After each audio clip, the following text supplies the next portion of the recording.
5 পরিবর্তন নিয়ে পাকিস্তানের বিপক্ষে মাঠে নেমেছে আজ বাংলাদেশ দল।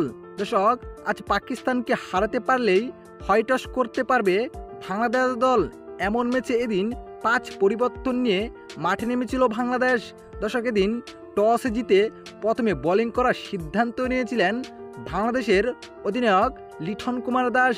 তবে দর্শক, বল করতে নেমে রীতিমতো ব্যর্থ বাংলাদেশের বোলাররা, কেননা প্রায় 90 রানের মতো করে ফেলেছিল বিনা উইকেটে পাকিস্তান দল।